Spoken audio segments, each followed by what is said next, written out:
Bienvenidas, bienvenidos, felices Pascuas, felices Pascuas. Estamos en el programa de Escuela Baraca, en el programa Baraca en el aire, felices Pascuas. Hoy tenemos un programa pascual y vamos a hablar con un cura de mucha sabiduría y servicio que nos va a ayudar a entender el significado de la historia de las Pascuas. Mi nombre es Gastón y voy a ser su anfitrión en este viaje arquetípico de ustedes y de nosotros.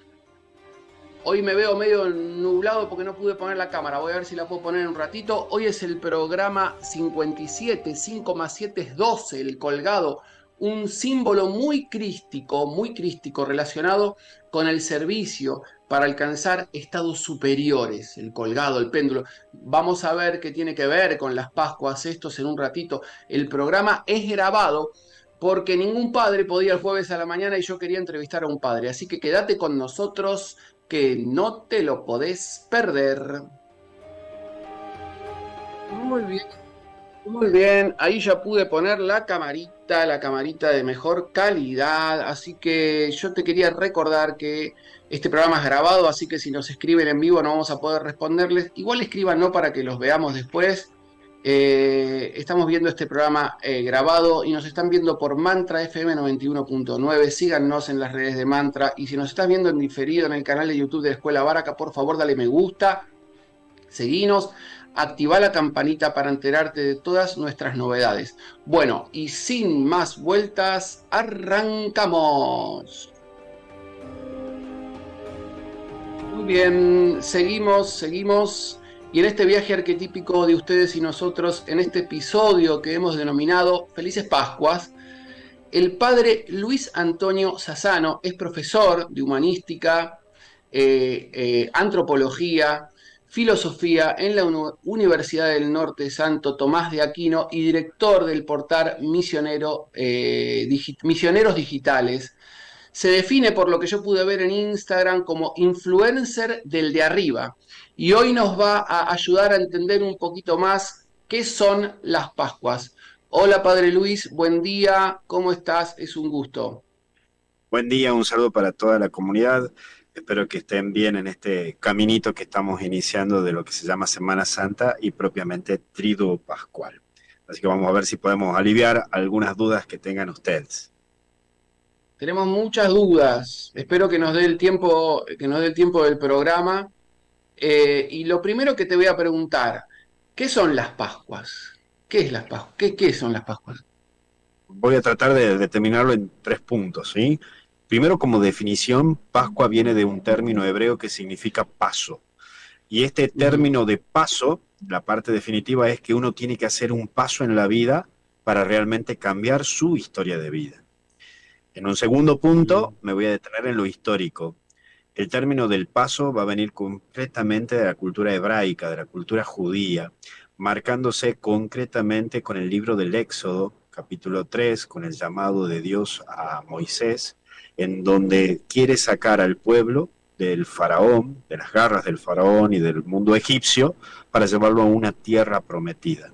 Pero eso tendrán que pasar y hacer ese paso de 40 años, pasar por un desierto para llegar a la tierra prometida, y en donde ahí aparece la cuestión de el paso. Ahí comenzó a celebrarse la Pascua con un rito concreto, con panes ácimos, con vino, y por sobre todo de una manera que tenían que vestirse y comportarse, recordando a ese paso. Después viene el tercer punto, que es que el catolicismo lo toma a este término de Pascua y lo adhiere también en su cultura propiamente judeo-cristiana, y nosotros los católicos decimos que sí, también es nuestro paso, pero ya no para ir a un país distinto o para salir de las garras del mundo egipcio, sino que nuestro paso es pasar de la muerte a la vida, al estilo de Jesús, y que nuestra tierra prometida ya no va a ser un lugar concreto como para el judío es Israel. Israel significa tierra de Dios, sino que nuestro paso va a ser ir hasta la tierra prometida que es el cielo, caminar hacia el cielo, a la eternidad. Mm. Me parece muy interesante esto que nos contás de pasar hacia la muerte a la vida, porque uno piensa, ¿no? Cuando piensa en que estamos vivos y que tenemos que hacer un camino para pasar a la muerte. ¿Cuál es el simbolismo de que sea al revés? Y súper interesante que esa tierra sea algo, un estado, sea algo interior, sea algo espiritual y no una tierra. Me parece súper interesante eso, si puedes desarrollar. Sí, por supuesto, y eso uno lo puede desarrollar un poquitito más en el Evangelio de Juan, que Juan se detiene un poco más que en este punto, que pueda ser Mateo, Lucas o Marcos. ¿Por qué motivo? Bueno, voy a tratar de resumirlo muy concretamente, y disculpen que sea así como muy sintético en 5 puntos, así como recién decía en 3. Primero Mejor. es lo que se denomina en la filosofía la introspección, meterme en mí mismo. Esto es lo que decía San Agustín: tarde te amé, hermosura tan antigua y tan nueva, tarde te amé. Yo que te buscaba tan fuera de mí, te encontré tan dentro mío. Porque nos hiciste, Mm, Señor, para ti, y nuestros corazones no descansan hasta llegar a ti.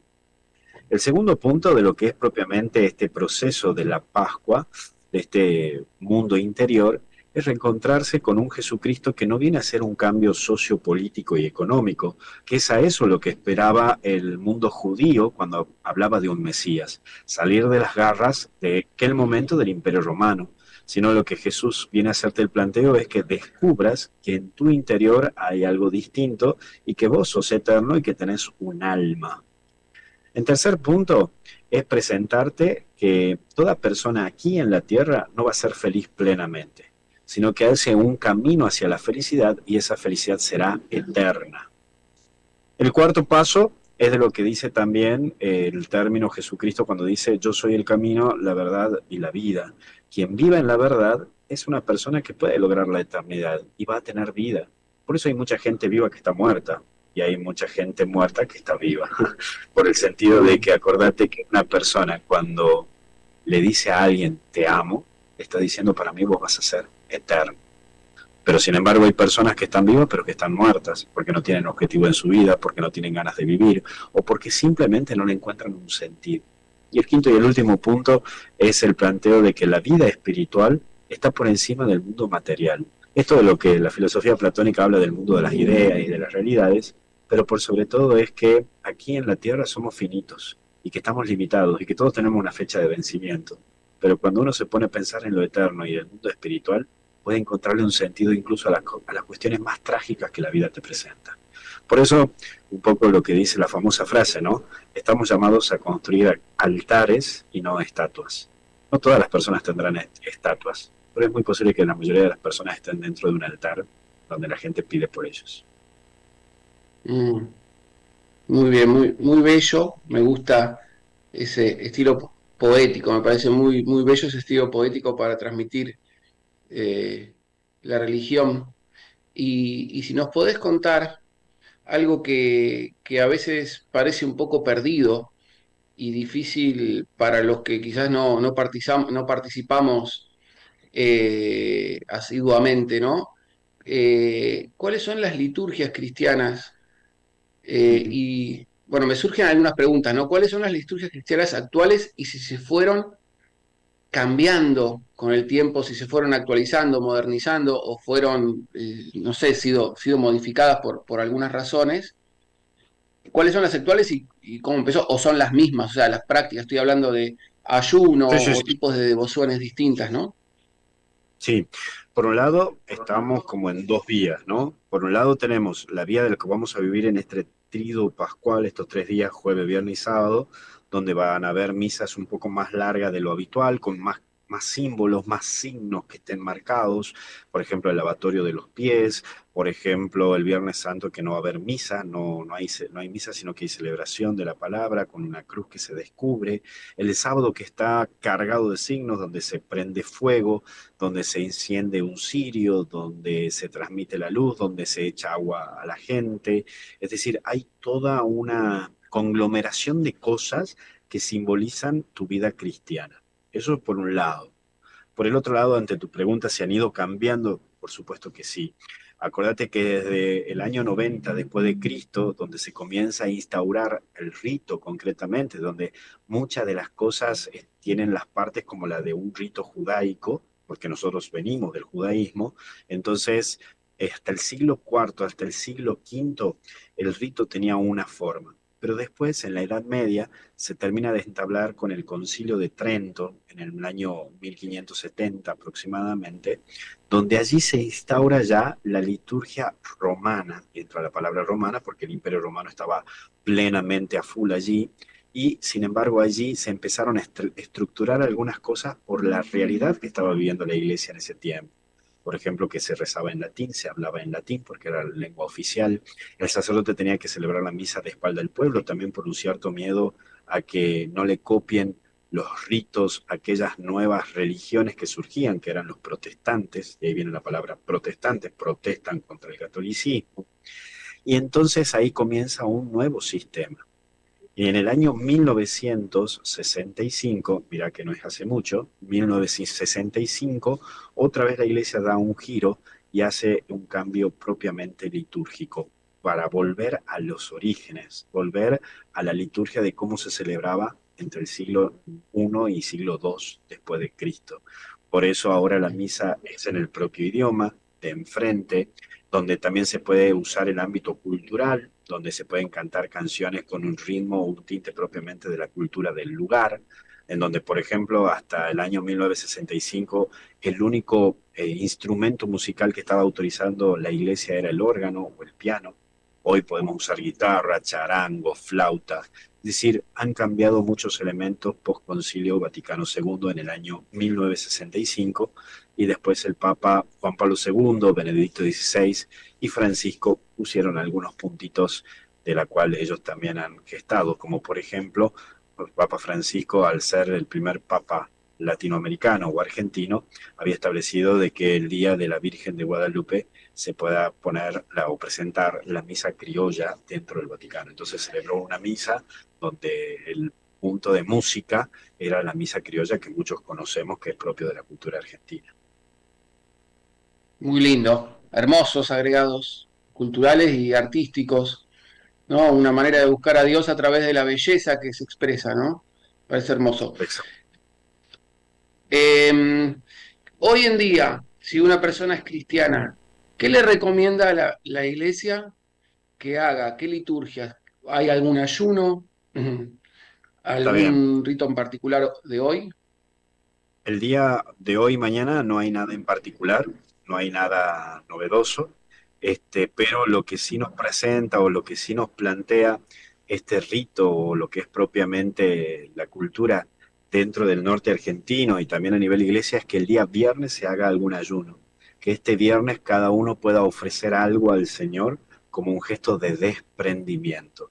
La tarea que vamos a tener nosotros los católicos es tratar de recordar que en este mundo material no todo nos da seguridad, que sin comer carne o el día viernes o comer un poco menos nos puede decir podemos seguir viviendo, podemos seguir estando.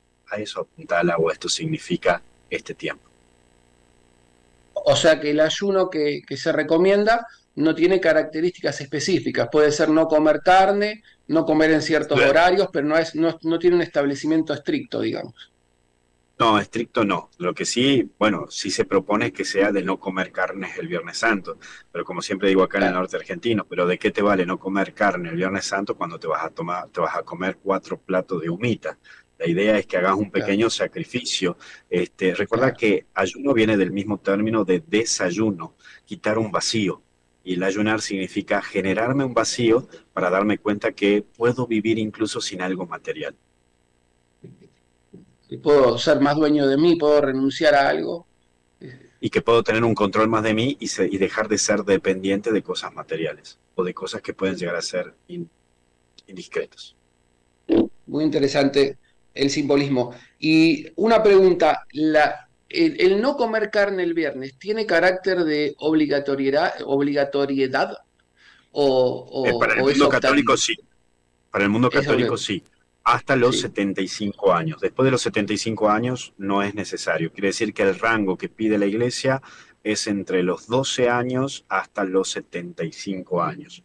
Ahora bien, por algunas cuestiones culturales en algunos países o por algunas situaciones, si no te queda otra de comer carne, bueno, entonces ofrece otro sacrificio.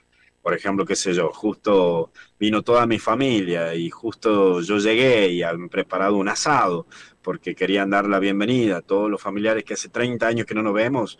No me voy a poner en exquisito de decir, ah, no, yo no como carne porque soy católico, apostólico romano y esto y lo otro, sino decir, bueno, mira, voy a comer para no gestar mal la actitud generosa del otro, pero voy a ofrecer algún otro sacrificio. Capaz que no voy a tomar el celular durante todo el día, voy a desprenderme del celular o voy a evitar de criticar a alguien. Bueno, en fin. Pero sí, en el punto este se sugiere, se pide y hasta se recomienda que no se coma carne para juntarnos a la tradición y a la cultura católica. Pero si por cuestiones X no podés hacerlo, entonces ahí puede recurrir a otro sacrificio. Muy interesante porque tiene esta mirada de, bueno, lo que hay que hacer es esto, hay que ser claros, ¿no? A veces, y la misericordia de, a veces pasan cosas que, y está la misericordia, está contemplado que pasen estas cosas. Sí, sí, Eh, total. bueno, muy bien, muy lindo. Y una cosa que no quiero dejar de preguntarte, yo sé que nosotros en este momento este programa está siendo grabado, son las 12 menos cuarto. El padre nos dijo que tiene una clase a las 12, así que no le queremos sacar mucho más tiempo. Pero, ¿qué nos podés decir de los huevos de Pascua? ¿Qué tiene que ver los huevos de Pascua con todo esto? No, no tiene nada que ver, Chocolate. esto es una cultura anglo, la verdad que viene desde propiamente del siglo XIX, que viene con una cultura anglosajona, y entonces ahí comenzó a insertarse en el mundo católico, pero recién se comienza a insertar en el mundo católico en la década del 80, 70, no hace mucho. Es más, vos habrás visto, por lo menos aquí en el norte argentino, está un poquito medio caro comprar un huevo de Pascua, porque no Sí. tenemos esa cultura de la tradición. Entonces, propiamente esto es una cultura anglo, donde hay una mezcla de una religiosidad protestante que venía especialmente de los anglicanos, y entonces después quiso entrar en el mundo del catolicismo, pero no es propiamente nuestro. Es más que nada de una cultura o de una religiosidad propiamente anglicana. Están carísimos, además, así que Sí, tan caro, está 20 bueno lucas. saber que no es algo que sí o sí, si sos cristiano, tenés que comprar huevos de Pascua. No. Exactamente. No, no, para nada. Creo que somos una de las religiones más baratas porque nosotros no es que hay una comida típica que se tenga que preparar como se lo vive en el judaísmo, no es que tenemos que comprar ciertas cosas como lo pide el musulmán. Somos personas que la idea es que tratemos solamente de desprendernos un poquito más de lo terrenal y material para asumir un poco más lo espiritual. Ujú. ¿Qué se le puede decir a las personas cristianas que en este momento están quizás por experiencias no buenas que tuvieron, que están un poco alejados del cristianismo, de las prácticas específicamente, que son prácticas hechas para acercarnos a Dios, para que se acerquen, ¿no? Aprovechando la alegría de lo que son las festividades, el aspecto de la belleza y de la alegría de, que expresa de la religión estas fiestas, ¿no? ¿Qué nos podés decir? Para la cultura cristiana y para la vida religiosa nuestra, tenemos tres elementos: oración, sacramento y ayuda a los demás. Son como tres pilares. La oración es buscar en tu interior ese diálogo con Dios a tu manera y a tu modo. El sacramento, especialmente la Eucaristía o la misa, y la confesión, como buscar esto de mi relación con Dios hacia afuera y mi relación con Dios hacia adentro. Buscar la Eucaristía como un alimento espiritual. Y tercero, la ayuda a los demás, estar siempre disponible en el servicio. Obviamente que el servicio es un gesto también desde el ámbito espiritual, porque no toda persona que sirve ama o hacer un servicio sin amarte, pero toda persona que ama es seguro que sirve. Por eso la tarea que el catolicismo genera a través de este tiempo de Cuaresma que terminó y esta Semana Santa que empezó y la Pascua que se viene, la tarea es hacer esta búsqueda en tu interior de hacer un nuevo proceso, volver a reencontrarte con Dios y volver a hacer ese camino a una vida espiritual, pero que vamos a tener altibajos, por supuesto. La idea es volver siempre a comenzar. Buenísimo, buenísimo, me encantó. Y antes de despedirlo, dejarlo con sus actividades, quiero preguntarle por la gente que lo haya escuchado, que le haya gustado lo que dijo y quiere a través de usted como guía espiritual, ¿cómo puede contactarlo? Sé que tiene una página, un usuario de Instagram muy interesante, que dice cosas muy interesantes, pero además quizás también está en un lugar, una iglesia, no sé bien, que nos puede decir que pueda conectar, ¿no? La gente. Sí, estoy en la parroquia San José Obrero, Colmenar, que esto es en Tucumán, aquí en Argentina. Así que los que deseen visitar y acompañar, Pedro de Mendoza 55, pueden llegarse. Y después pueden seguirnos en todas nuestras redes, Misioneros Digitales Católicos, y también en nuestra página web, canal de WhatsApp, y hasta incluso tenemos aplicación al celular, la app. Así que tranquilamente se pueden sumar con nosotros y sumarse a esta comunidad. Muy interesante lo de misioneros católicos. Me imagino que tienen una vocación de servicio y de servicio para difundir el mensaje de Cristo.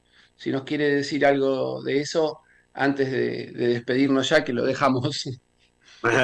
Bueno, que tengan una hermosa jornada. Misioneros Digitales somos más de 300 voluntarios de todo el mundo, de los 5 continentes, y es esto, ¿no? Evangelizar a través de las redes sociales y tratar de llegar a las personas que alguna vez escucharon algo de Dios, que necesitan seguir profundizando. Tienen un montón de herramientas, materiales, cursos, que hemos hecho convenio con universidades, así que toda la oportunidad para conocer y conocerse un poquito más lo tienen a través de ahí. Y bueno, y si me permitís, les dejo la bendición a toda la gente que nos sigue para que tengan una hermosa Pascua. Padre, Hijo y Espíritu Santo. Bueno, te agradezco y hasta el cielo no paramos. A seguir. Muchísimas gracias por esta nota y muchísimas gracias por el servicio que da hacia la comunidad y hacia la patria, ¿eh? Muchas gracias. Muchas gracias. Que tengan buena semana. Chao. Chao, hasta luego, gracias. Bueno, ahí nos dejaba el padre Luis Sassano en este programa que estamos haciendo. Muy curioso, muy interesante que el programa sea el programa 57, 5 más 7, esté relacionado con la carta del péndulo para los que somos tarotistas. A veces no hay un buen vínculo entre el mundo cristiano más religioso y los tarotistas, de parte de los que tienen una mirada quizás más sesgada. En algún punto de razón tendrán, porque muchos tarotistas realmente utilizan la herramienta para cosas que son claramente no son sanas para la sociedad.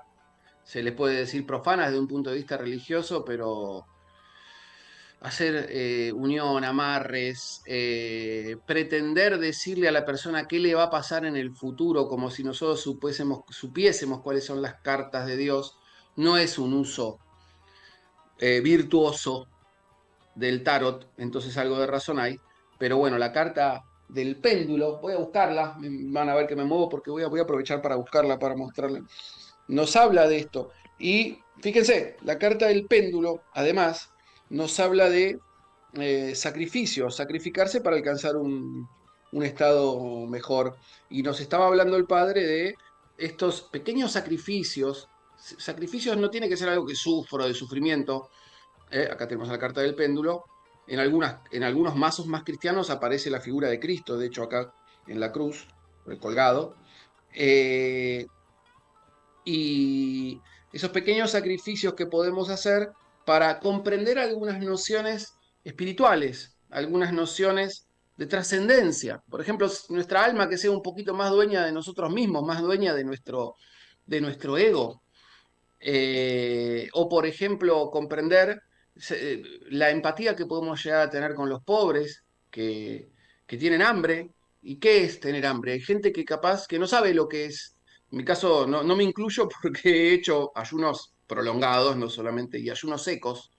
Ayunos secos son muy buenos, prolongados, pero bueno, en mi caso yo tenía la posibilidad de que si quería cortar ese ayuno y comer, lo hacía. Hay gente que ni siquiera así, ni siquiera así. Entonces es muy bueno también desde ese punto de vista este tema del ayuno. Y siempre agradecer a las personas, estemos de acuerdo, no estemos de acuerdo, creamos o no creamos, todos los curas, todos los padres, son personas que dejan su vida por lo espiritual, a los cuales en este programa amamos lo espiritual, y dejan su vida por el servicio a otros, porque por supuesto hay una, ¿cómo decirlo?, una ampliación del corazón, realmente una felicidad en el contacto con lo espiritual, sea cual sea la expresión de esa espiritualidad, y lo hacen prácticamente gratis, ¿no? Mucha gente que dice ser muy espiritual, pero si no se pagan por sus cursos y sus cosas, no se da esa espiritualidad. Entiendo que siempre tiene que haber un ida y vuelta. Nosotros tenemos una escuela donde enseñamos astrología y tarot desde este punto de vista más humanístico y no predictivista. Son cursos que hay que pagarlos, hay que pagar a los profesores, hay que mantener la escuela, hay que vivir de algo. Pero la espiritualidad en última instancia, en un nivel más profundo, no como un curso, sino como el contacto con lo que uno considere lo sagrado, ya eso no tiene que ser pagado, no tiene que ser yo no podría cobrar por enseñar a rezar, por ejemplo, o por enseñar a contactarse con Dios. No, no, no, eso ya no. Y estas personas lo hacen prácticamente gratis. Por supuesto que la iglesia algo les tiene que dar para que vivan, comen, necesitan vivir, necesitan comer, pero el servicio es de entrega total. Y ese servicio lo hacen hacia seres humanos como nosotros. También uno sabe que si tiene algo que donar en la casa y quiere dar, uno sabe que puede ir a la iglesia. Y ese servicio también lo hacen hacia la patria, como decíamos y como le decíamos a lo último, porque el concepto de patria, que últimamente lamentablemente se está perdiendo, y parece ser que lo individual, el individualismo va superando, tiene un significado muy profundo. La patria es el patrimonio compartido, es lo que es de todos, es lo que es de todos. Y sin ese patrimonio compartido, que quiere decir patria, no habría país, no habría patria, no habría posibilidades de una comunidad en la que se geste la espiritualidad. En una sociedad caótica, en una sociedad anárquica, no habría posibilidad de ningún tipo de espiritualidad porque estaríamos todos como animales en el sentido negativo del término, o sea, realmente los seres humanos a veces logramos ser peores que los animales, entonces con el perdón de los animales seríamos como animales buscando comernos entre nosotros como el león que se come a, a las crías de otros cuando tiene hambre.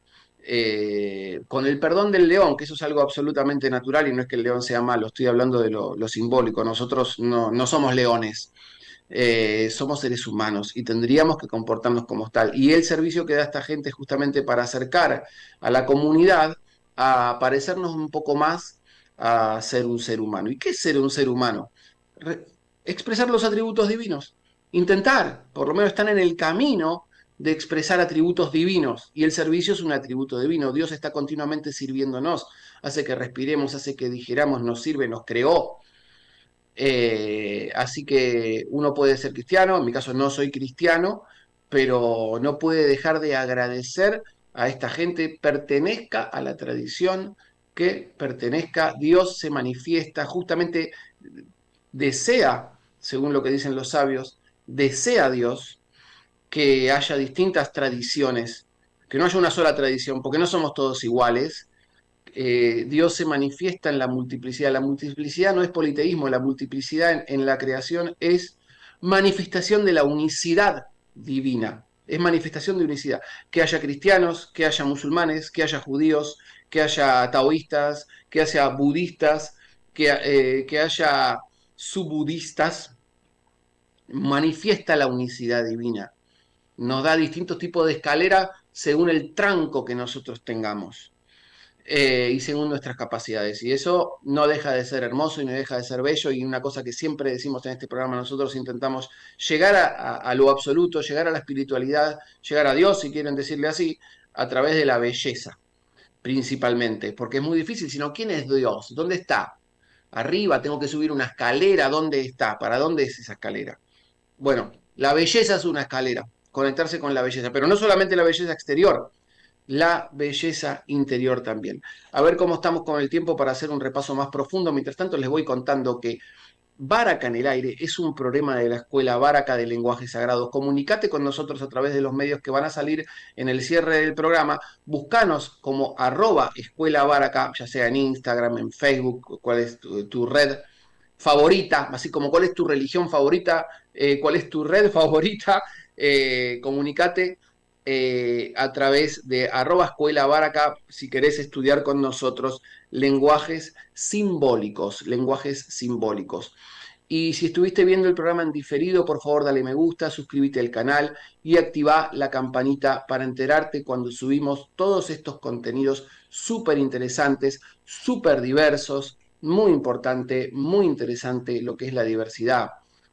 Hacemos algún repaso sobre lo que estuvimos hablando con el padre, las Pascuas como rito de paso, que en su momento estaba relacionado con la tradición judía, hebraica, de irse de la opresión de los faraones egipcios, del politeísmo, de las torturas que les efectuaban, en búsqueda de la ciudad prometida.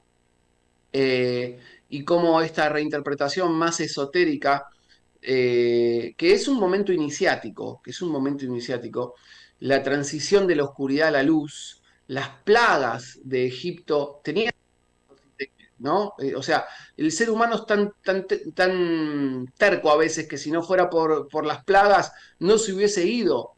No nos vamos de la tiranía de nuestro ego, no nos alejamos de la tiranía de nuestro ego, si no se nos presentan desgracias. Si a nuestro ego le saldría todo bien, minga que buscaríamos la espiritualidad. Nos tienen que aparecer estas plagas a veces en la vida para aprender la humildad y para crecer espiritualmente, aunque a veces solamente nos quejamos. Entonces las Pascuas, el paso, una señal, un nuevo nacimiento, una resurrección, pero no solamente de ese Cristo que vivió hace mucho tiempo en un lugar muy lejano y que para muchos es hoy en día solo un mito, perdón, para mí no, pero para muchos es solo un mito, eh, es que termina siendo también un mito, no porque no sea verdadero, nosotros no pensamos desde la escuela vara que los mitos no hayan sido reales, pero toman categoría de mito cuando transmiten un significado atemporal, un significado arquetípico, como es la muerte y la resurrección que se tiene que dar en nosotros mismos, de nuestro ego, de nuestro mal carácter, ¿no? Y de esto nos habla las Pascuas, les habla las Pascuas a los cristianos, de los días de oscuridad, los días de luz. Hoy es miércoles para mí, yo estoy grabando este programa un miércoles. No tuvimos tiempo para preguntar un poco más, por ejemplo, el miércoles de ceniza, qué significa. Yo ignoro muchas cosas de la cultura cristiana, por eso es que empecé el programa, además de tema de tiempos, por mis desconocimientos. Empecé el programa y rápidamente fuimos a la nota, porque tiene que hablar el que es zapatero a su zapato, tiene que hablar.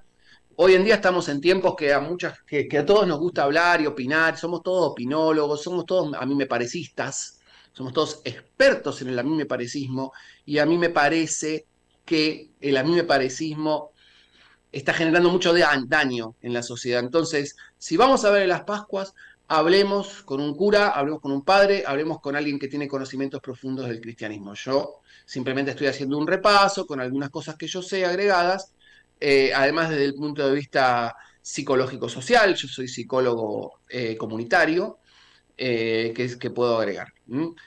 Una cosa muy interesante que tampoco llegamos a hablar con el padre porque no teníamos tiempo, es el tema de la sincronía con la primavera, ¿no? Como para lo que es el hemisferio norte, que es donde se empezaron a las Pascuas, donde arrancan las Pascuas en el hemisferio norte, después van hacia el hemisferio sur, esta sincronicidad con la primavera que justamente nos habla de la resurrección después de la muerte, de toda la época del otoño y la primavera. En el caso de nosotros que estamos en el hemisferio sur, esto quizás no aplica tanto, pero para entender cuál es el simbolismo. Además estamos entrando en el otoño y entonces estamos entrando en la etapa de muerte y después va a venir la resurrección.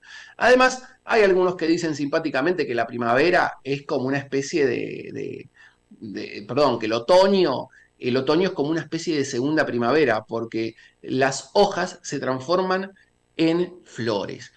Ustedes capaz, hay gente que vive en ciudades que no pueden verlo tanto, pero sí, porque siempre hay árboles. Yo vivo en Ituzaingó, gracias a Dios, tengo un jardín lleno de árboles y veo cómo hay flores por todos lados ahora, ¿no? Hay árboles que las flores, las hojas, ¿no? Se vuelven más rojas, más amarillas, de todos los colores. Entonces podemos pensarlo al otoño como una segunda primavera, ¿no? Eh, Se dice, una interpretación que quizás para el cristianismo es medio forzada, pero no hay que dejarlo de decirlo, también la simbología del huevo de Pascua, como si fuera un microcosmos, una matriz del mundo pintado que simboliza la belleza oculta detrás del caos. Algo muy simbólico del huevo de Pascua, que nosotros como astrólogos lo sabemos por el mandala. Entonces, si van a comprar un huevo de Pascuas en estas Pascuas, piénsenlo como un mandala astrológico, piénsenlo como un microcosmos, como un orden y como la belleza y lo rico, ¿no? Y romper el huevo de Pascuas como romper el cascarón del ego, ¿no? Y poder ingresar a nuestro propio interior. Eso es muy interesante, son cositas que no llegamos a hablar o que capaz algunas no pertenecen, son agregados a lo que es el cristianismo.